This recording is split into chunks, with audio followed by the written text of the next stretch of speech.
पाठ 24 अपठित पद्यांश। बच्चों, जैसा कि आप जानते हैं कि अपठित पद्यांश का अर्थ होता है ऐसे पद्य का अंश जो पहले कभी सुना या पढ़ा ना गया हो।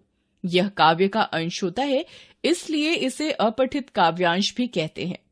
अपठित पद्यांश से संबंधित कुछ प्रश्न पूछे जाते हैं।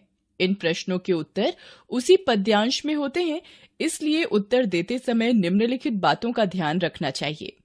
सबसे पहले काव्यांश को 2-3 बार अच्छी तरह से पढ़ना चाहिए। काव्यांश में आए कठिन शब्दों का अर्थ समझकर काव्यांश को पुनः पढ़ना चाहिए। निहित मुख्य भाव को अच्छी तरह से समझकर प्रश्नों के उत्तर लिखना चाहिए।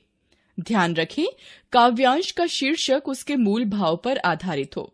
आइए अपठित पद्यांश के कुछ उदाहरण देखें।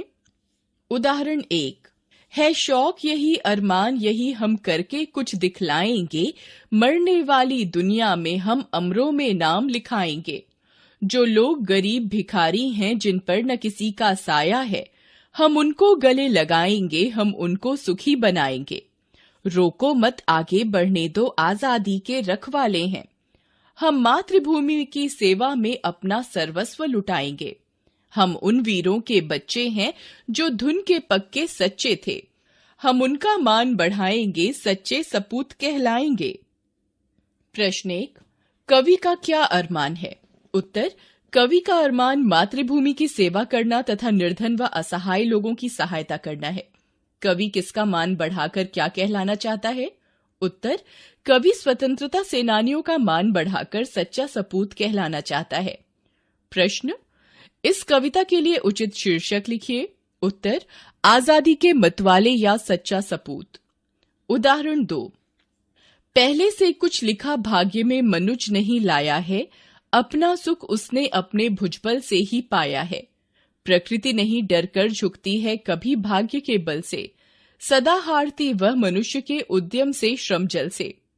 ब्रह्मा का अभिलेख पढ़ा करते निरुद्यमी प्राणी, धोते वीर को अंक भाल का ब्रह्म ध्रुवों से पानी।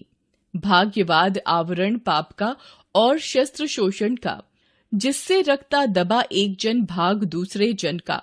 पूछो किसी भाग्यवादी से यदि विधि अंक प्रबल है, पद पर क्यों देती न स्वयं वसुधा निज रतन उगले है। प्रश्न 1, पहली 2 पंक्तियों के द्वारा कवि क्या कहना चाहता है?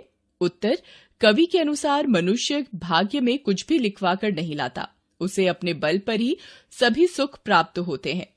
प्रश्न 2, प्रकृति को कैसे हराया जा सकता है? उत्तर, प्रकृति को परिश्रम और लगन से हराया जा सकता है। प्रश्न 3, कवि भाग्यवादी से क्या पूछने के लिए कह रहा है?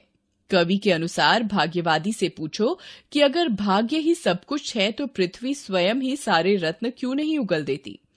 आपने सीखा, अपठित काव्यांश काव्य का अनसुना या पहले न पढ़ा गया अंश होता है।